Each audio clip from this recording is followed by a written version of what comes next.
Good morning students. Class twelfth पहलवान की ढोलक जो चैप्टर है इसके कुछ क्वेश्चंस आपने किए और नेक्स्ट जो क्वेश्चन है वो इस प्रकार है। गांव में महामारी फैलने और अपने बेटों के देहांत के बावजूद लुट्टन पहलवान ढोलक क्यों बजाता रहा? आंसर है, गांव में महामारी फैलने और अपने बेटों के देहांत के बावजूद भी लुट्टन पहलवान ढोल बजाता रहा। इसका कारण था गांव में निराशा का माहौल।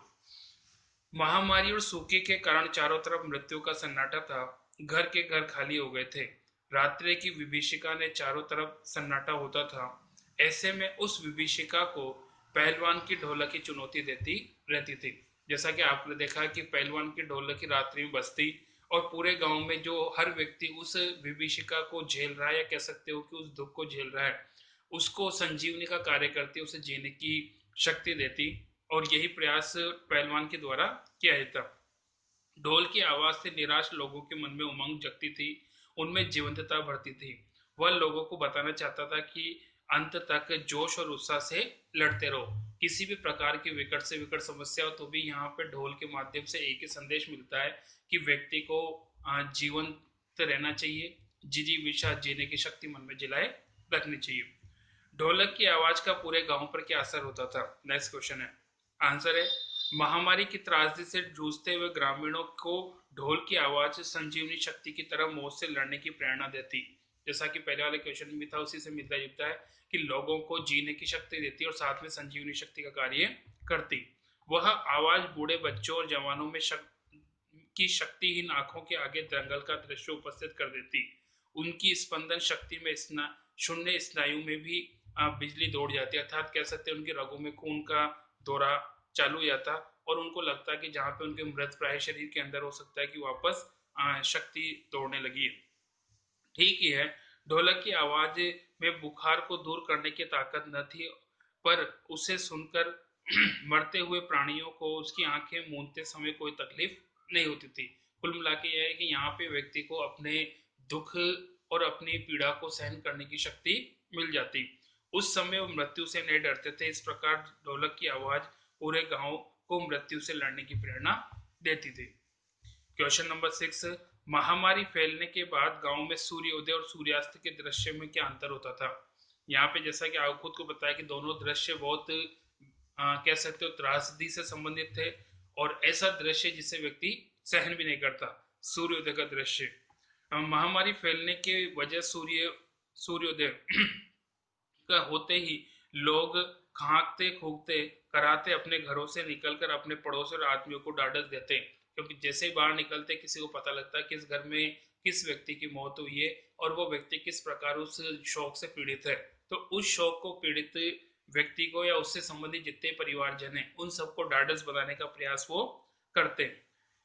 इस प्रकार उनके चेहरे पर चमक बनी रहती थी। वे बचे हुए लोगों को शोक न करने की बात कहते। यहाँ पे जैसे तैसे समय गुजरता, एक व्यक्ति दूसरे को ढांढस बताता और कोशिश करता है कि हो सकता है कि कैसे न कैसे कर से इस शोक से या इस विपदा से बचा जा सके। दूसरा, सूर्यास्त। सूर्यास्त होते सभी लोग अपने अपनी झोपड़ियों में घुस जाते। उस समय वे चूं तक भी नहीं करते थे। उनकी बोलने की शक्ति भी जाती रहती। यहाँ तक कि के माताओं में दम तोड़ते पुत्र को अंतिम बार बेटा कहकर पुकारने की हिम्मत भी नहीं होती। ऐसे समय में पहलवान की ढोलक की आवाज रात्रि की विभीषिका को चुनौती देती रहती। शाम का समय बड़ा विकट होता। जैसे जैसे शाम बढ़ती जाती है उस तरह रात्रि बढ़ती जाती। परिवार के अंदर जो व्यक्ति मृत्यु को प्राप्त कर रहा है उसे पुकारने तक का भी साहस और शक्ति परिवार जन में नहीं हो पाती थी। और सबसे बड़ी बात है कि उस पूरे वातावरण में कहीं से कोई आवाज किसी प्रकार का कोई कह सकते हो कि ध्वनि नहीं होती, बल्कि सिर्फ पहलवान के ढोलक ही जो कि अपने आवाज से लोगों में संजीवनी शक्ति बढ़ने का प्रयास करती। नेक्स्ट क्वेश्चन 7, कुश्ती कुश्ती या दंगल पहले लोगों और राजाओं का प्रिय शौक हुआ करता था। पहलवानों को राजाओं और लोगों के द्वारा विशेष सम्मान दिया जाता। ऐसी स्थिति अब क्यों नहीं है? इस की जगह अब किन खेलों ने ले ली है? और किश्ती कुश्ती को फिर से प्रिय खेल बनाने के लिए क्या क्या उपाय किए जा सकते हैं? जैसा कि ये जो प्रश्न है ये विचारात्मक है। व्यक्ति के अपने अपने विचार के अनुसार इसमें अपने अपने आंसर वो दे सकता है। हाँ, ये जरूर है कि हमारे आंसर ऐसे होने चाहिए जो सभी पर लागू हो सके। पहला, जैसा कि अब ऐसी स्थिति क्यों नहीं है? जैसा कि हम खुद मानते थे कि कुश्ती और पहलवान को रखना एक बहुत खर्चीला कह सकते हो कि कार्य है। पहले तो हो सकता है राजा महाराजाओं के पास रुपए पैसे का प्रबंध होता था, आज हर कोई व्यक्ति इसको कर नहीं सकता।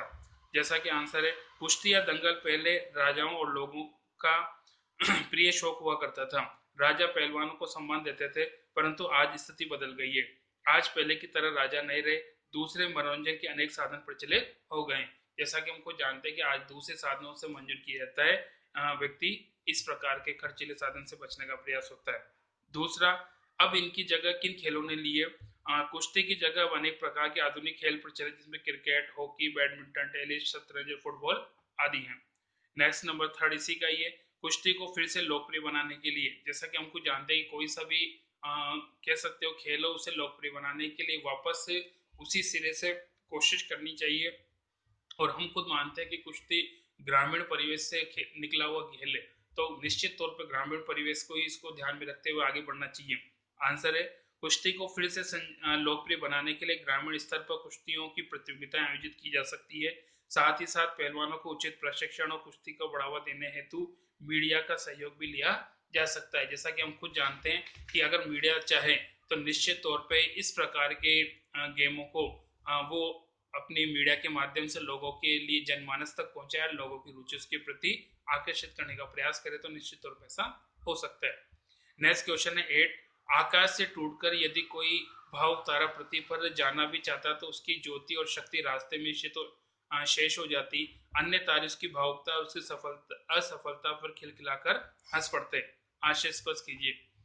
लेखक अमावस्या की रात की विभीषिका का चित्रण करता है। महामारी के कारण गांव में सन्नाटा है। ऐसी स्थिति में कोई भावुक तारा आकाश से टूटकर अपनी रोशनी गांव वालों को देना चाहे तो भी उसकी चमक और उसकी शक्ति रास्ते में खत्म हो जाती। तारे धरती से बहुत दूर हैं। भावुक तारे की असफलता पर अन्य तारे खिलखिलाकर हंसने लगते हैं। दूसरे शब्दों में स्थिर तारे चमकते हुए लगते हैं तथा टूटा हुआ तारा समाप्त हो जाता है। बाकी नेक्स्ट डे।